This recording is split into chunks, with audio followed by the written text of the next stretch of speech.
Hello foodies, it's Blue Arouse here, and I'm super excited to announce the second season of Crave GFL. You're gonna be getting an authentic taste of Greater Fort Lauderdale. I'm taking you to everything from fine dining to quick bites, and we might even have some adult beverages. Cheers to friendship, this is the friendship episode. And in season 2, I'll be eating this, and definitely that. I wanna show you why Greater Fort Lauderdale is one of the top foodie destinations. Tune in for every drool-worthy moment.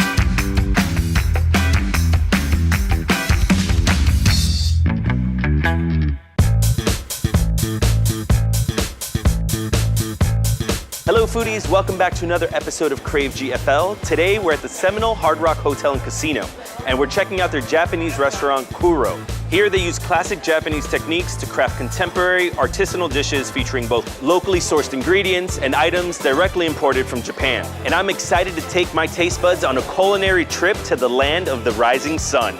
Let's take a bite.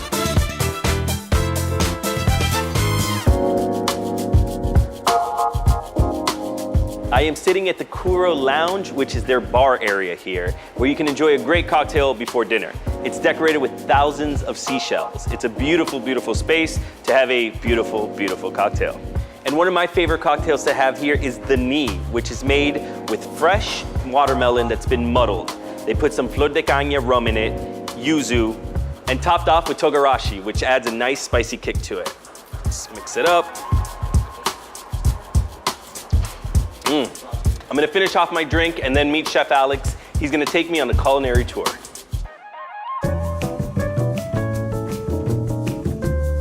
Chef Alex, how we doing? How you doing? Great to see you again, brother. Thank you so much for having me. Of course. I'm super excited to try some food, but before we get there, tell me a little bit about Kuro. Okay, so Kuro, as you know, just a nice Japanese restaurant where we keep the fundamentals of the food and what we do here based on traditional Japanese cuisine. We're always just trying to put our own little touches to it and elevate, wherever possible. And you guys are constantly changing this menu, right? As much as possible. We're always trying to keep ourselves evolving, keep the food evolving, the culinary scene evolving, keeping ourselves on our toes. I like that. The evolution of your menu has been a beautiful one to follow. Thank you. So you guys are known as one of the best fine dining establishments around town. You're obviously getting some tourists that are coming here and staying in the property, but you also have locals that are coming here to try the food. What do you think? What do you credit that to? Every day we really just strive ourselves to give great food and great service. That's the basics of it. If you can't do those, then You shouldn't be in this business. Yeah. So should I just grab a menu and pick some items out? not at all. I know exactly what you like. All I want you to do is kick back and relax today. I'll take care of the rest, okay? Awesome. Come on, let me show you to the table. Let's go.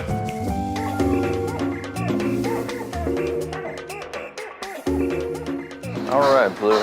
So here we have our signature. That's the sea bass miso. You can't go wrong. Wow. And then we have a nice selection of our robata skewers that I thought would be kind of like a fun assortment for you. You said you were setting a small bite for me. What is this? I believe in overindulgence at every point. I respect that. I respect that. So walk me through what we have here on the skewers. Okay.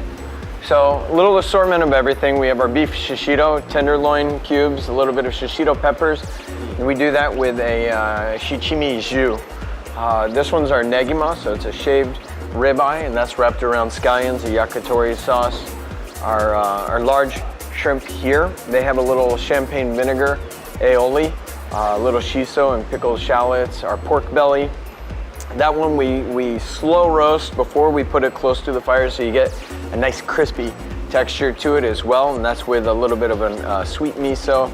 And then our salmon belly is with a little bit of an ume, plum sauce, and a little bit of fennel and apple pickle. So this should appeal to all palate points. A few of my favorite things. Which one do you recommend I start with? Oh gosh. So for me, I'd probably start with, let's say, the salmon and then kind of work that way. All right, let's go for the salmon belly. Look at that. There's 4 pieces on each skewer. Oh man. It just melts in your mouth.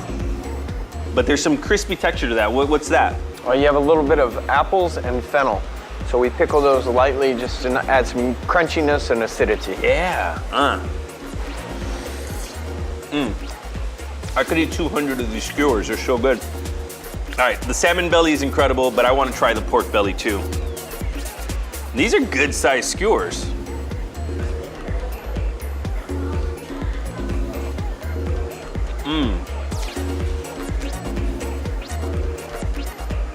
So the crispiness you mentioned is there, and it's great char broiled taste on that.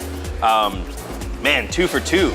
There's plenty more to try, but I want to talk about this bad boy right here because this is looking really good. This one is one of our signature items. People rarely come here and don't get that. You know, it's a crowd pleaser. It makes everybody happy. It's almost impossible to screw it up. You know? And this too has a nice little char on the top of it. Yeah, we broil it for a little while. There's a little bit of sugar and mirin in with the miso, so we want to get a chance to caramelize that. Nice. Bring out a lot of flavors. We marinate it for 48 hours. Oh wow. So it's really it's nice deep flavors. All right. You know, once you start getting into that, you'll get the sweetness, you'll get the saltiness. We put a little bit of pickled lotus root on the side just to kind of have that palate cleanser every once in a while available. As you were saying, you're gonna feel the levels of salty, sweetness. Literally, my tongue was feeling those things as you were saying them. This is like food poetry, I feel. I'll do my best. I'm not much of a poet though. No, you're a poet in the kitchen, brother.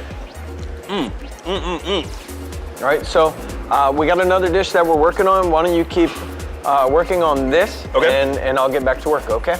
That sounds like a deal. Enjoy. Thank you.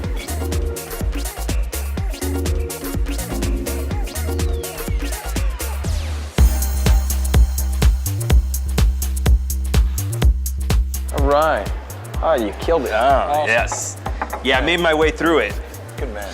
Good man. Okay, so this is kind of like a little special meal that we have, and we're just, you know, we just like to play with food for the most part. Okay, so we've got a little pork katsu sandwich, pork katsu sando, we call it. Pork cutlet, it's been fried with panko, just get a nice crunch, lots of texture in there.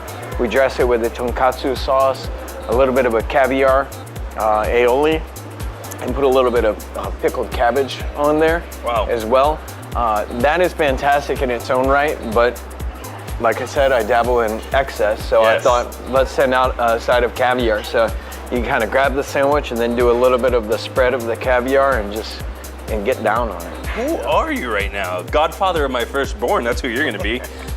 Talk to me before I get into this, because I know this is gonna make my head explode and then I won't be able to talk after that. So tell me a little bit of how you got involved with Japanese cuisine. For the people that don't know it, it's so intriguing and there's something just mystical about it. So I was like, okay, I gotta try it and I gotta do it, and I'm head over heels in love with it and visit Japan as much as humanly possible. Yeah. You know, and just keep running with it. So every time you travel to Japan, are you getting new inspiration for these new dishes? Yeah, my wife laughs at me because I take about 3,000 pictures every time we go there, and I keep a notepad with me, just kind of, because you know, when you see things like that, it just you start to get ideas, and it builds and snowballs. And so by the time I'm coming back, I can almost write a little book on the airplane ride back. It's the best. That sounds like a book I'd buy. Yeah, most inspirational place on earth. Awesome. All right, let's jump in here. Will you join me for one? Absolutely. There we go. I wouldn't have it any other way. There we go. All right. So you said you're grabbing this. Grab this. Yep. Here, you can get rid of the toothpick. I don't advise eating that. All right.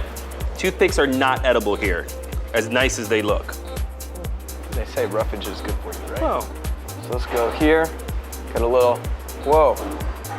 All right. A little spread. That spoon's tricky. So you're going heavy in there. Yeah, there's no reason to go light. Yeah, that's true. So just place it right on. All right, cheers. Cheers. To inspiration.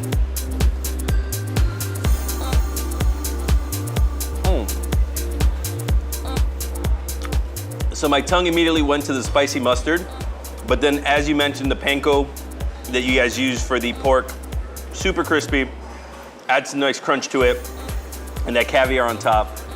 My man, my man. Chef Alex, thank you. It is always a pleasure. And if you guys are looking for a culinary experience that's gonna make your taste buds explode, this is where you're gonna have it, at Kuro in the Seminole Hard Rock in Hollywood. And that is it for this episode of Crave GFL. You can check out new episodes Wednesdays at 7 p.m. on Hello Sunny TV, or check out our on-demand section. Past episodes are there to view anytime. Tune in for every drool-worthy moment.